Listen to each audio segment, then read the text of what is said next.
Menteri Dalam Negeri Tito Karnavian mengajak masyarakat untuk tidak memilih calon kepala daerah incumbent atau petahana dalam Pilkada 2020 yang tidak maksimal menangani COVID-19 di wilayahnya.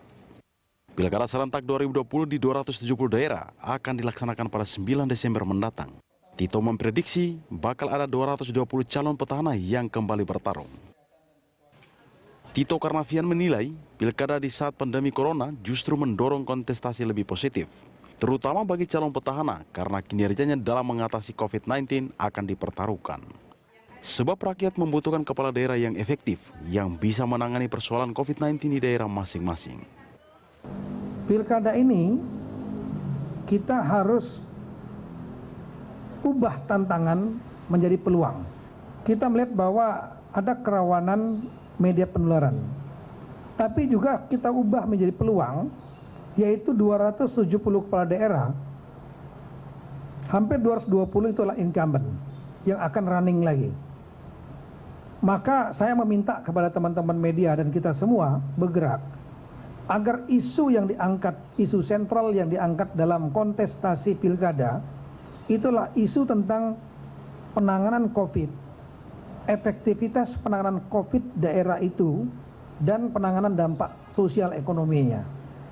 Isu penanganan COVID-19, efektif atau tidaknya pemerintah, kepala daerah, dan dampak sosial ekonomi menjadi isu sentral. Dalam kontestasi Pilkada serentak 2020 ini, isu tentang penanganan COVID-19 akan menjadi perhatian masyarakat luas pada pilkada kali ini. Setiap calon diprediksi akan memiliki program untuk menangani virus corona beserta dampaknya, terutama calon petahana. Para calon petahana akan berupaya keras untuk menanggulangi virus corona. Di sisi lain, elektabilitas para calon akan terpengaruh jika ada warganya yang menjadi korban virus corona.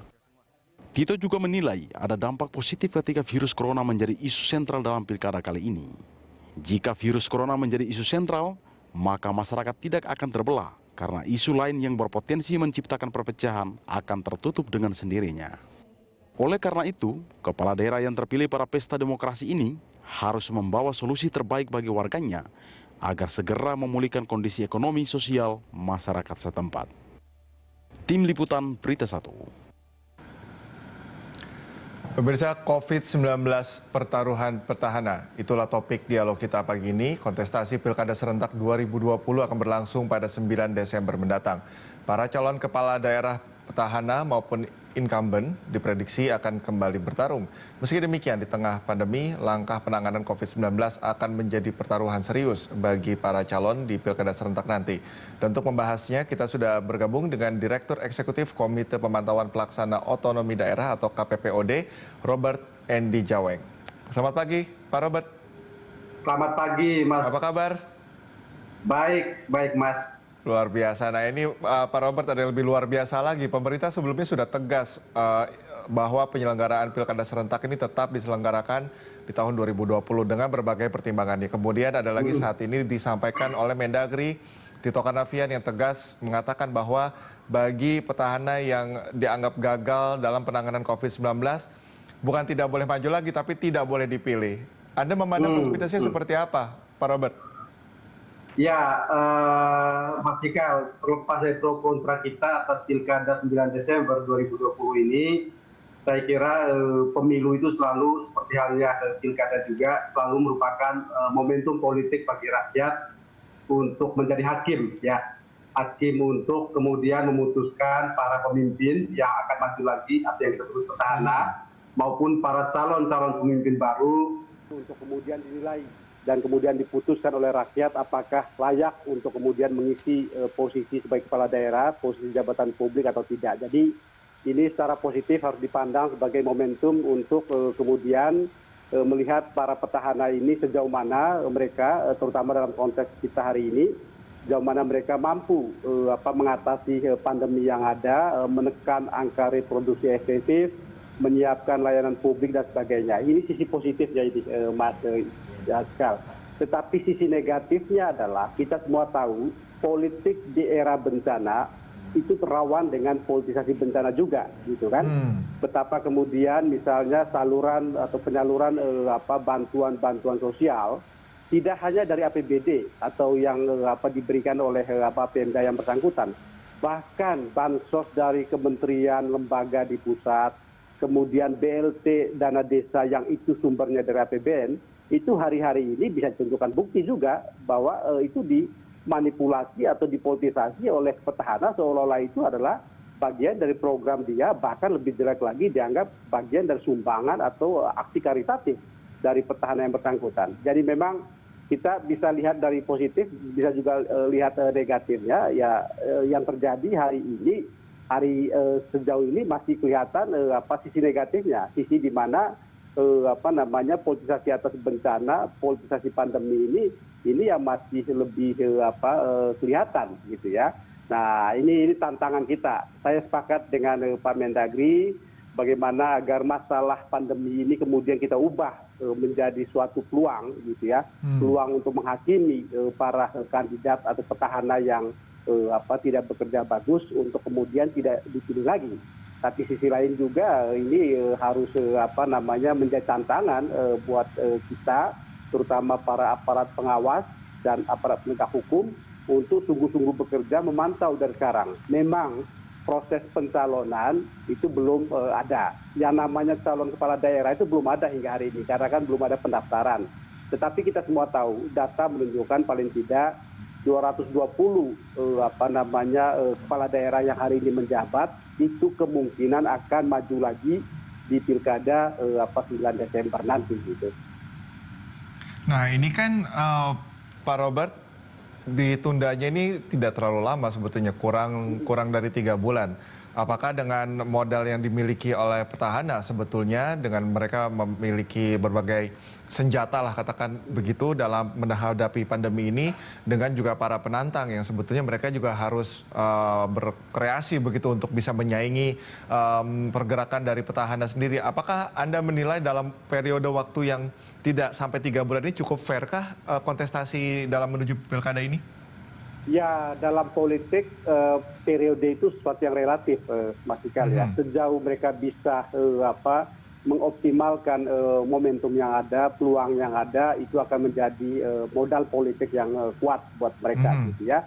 Karena itu memang sesungguhnya buat saya positif adalah kepala daerah itu harus menjadikan bulan-bulan ke depan itu sebagai masa pembuktian buat mereka untuk bisa menunjukkan kepada masyarakat bahwa dia adalah pemimpin yang capable, yang mampu, tapi sekaligus juga pemimpin yang punya integritas, pemimpin yang tidak memanipulasi bansos, memanipulasi berbagai bantuan dan sebagainya untuk pemenangan dirinya gitu kan. Jadi ini harus dilihat oleh rakyat, oleh para calon pemilih dalam dua dimensi tadi, dimensi kapasitas sejauh mana efektif menekan laju dari pandemi yang ada. Tapi sisi lain juga jangan lupa apakah sisi integritasnya juga itu benar-benar memang kepala daerah yang bersangkutan akan melihat bahwa bantuan-bantuan itu adalah bagian dari program pemerintah, bukan kemudian dalam rangka dijual sebagai modal politiknya dia gitu. Ini yang harus dilihat. Pada sisi lain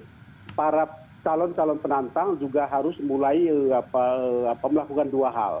Tentu pertama adalah mengkritisi bahkan membongkar berbagai upaya-upaya di pasar gelap kekuasaan yang dilakukan petahana gitu ya, yang itu sangat rawan tadi. Tapi sisi lain juga menyiapkan program-program alternatif. Kalau memang petahana dianggap gagal dalam menyelesaikan masalah pandemi yang ada, terus apa visi, misi dan program-program alternatif yang akan dikerjakan oleh para calon-calon penantangnya. Ini tantangan buat calon penantang ini cukup krusial nih Mas Ikal, karena kita memang mengharapkan dengan pilkada akan lahir pemimpin-pemimpin yang legitim, yang absah berdasarkan pemilihan rakyat.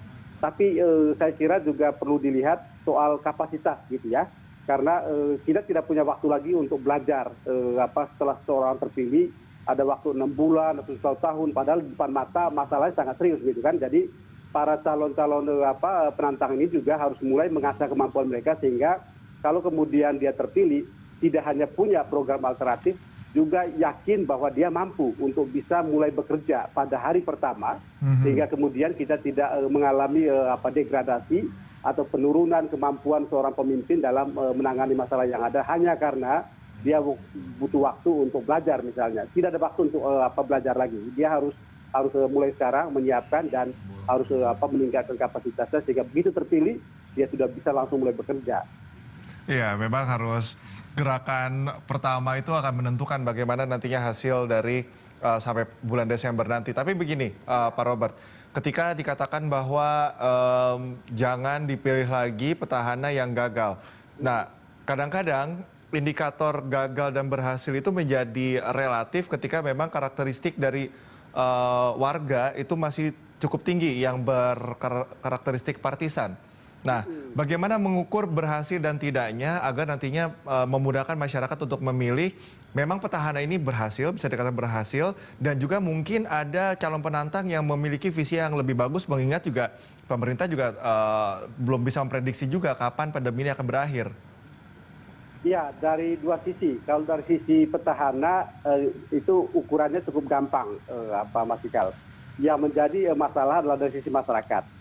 Sejauh mana kemudian tingkat kesadaran politik, kecerdasan politik dari warga itu benar-benar bisa menjadi jaminan bahwa mereka memilih bukan karena idealisme, bukan karena mengidolakan seseorang, bukan juga karena sikap pragmatis dan sebagainya, atau bukan karena sikap iba terhadap calon-calon pemimpin atau bahkan petahana yang datang dengan bantuan misalnya. Tetapi dari sisi petahana itu bisa dilihat, Mas Ikal. Pertama adalah sejauh mana kemudian hari ini daerah itu terbebas dari 380 daerah yang mendapatkan hukuman dari Kementerian Keuangan, pemotongan dana alokasi umum karena dia belum merealokasi anggaran, refocusing kegiatan menuju ke pencapaian sasaran penanganan COVID. Ini saja sudah bisa jadi ukuran, Mas Sikal. Dari sisi anggaran bisa kelihatan karena apapun janji, apapun program, apapun rencana pemerintah, kalau anggarannya nggak ada ya itu sesuatu yang bodong aja, sesuatu yang bohongan gitu kan. Ini bisa dilihat ini dari sisi anggaran. Dia masuk nggak ke list itu?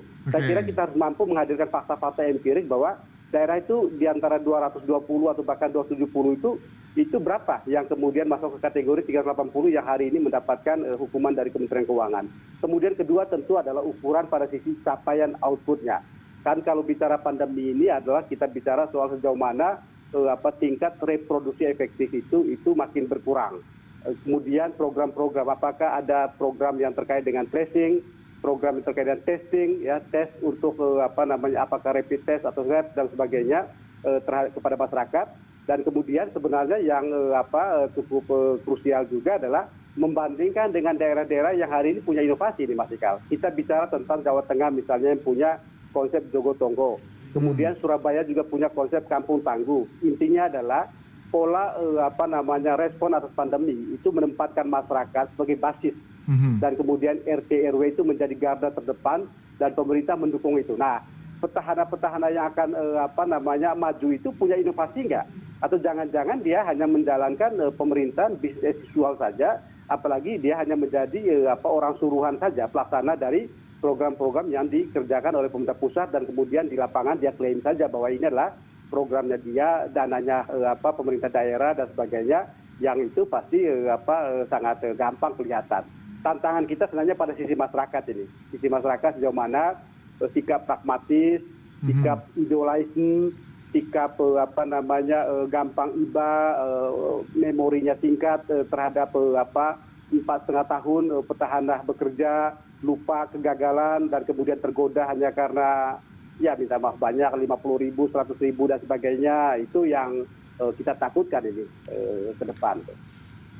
Oke, masih akan banyak yang saya tanyakan lagi ke Pak Robert, termasuk ini bagaimana ketika kalau dikatakan bahwa yang gagal untuk penanganan COVID ini jangan dipilih, di satu sisi juga Pak Tito Karnavian mengatakan bahwa tidak menutup kemungkinan juga di beberapa daerah pilkada dilakukan secara asimetris. Tapi saya akan tanyakan usai jeda dan pemirsa tetaplah bersama kami di Morning Talk.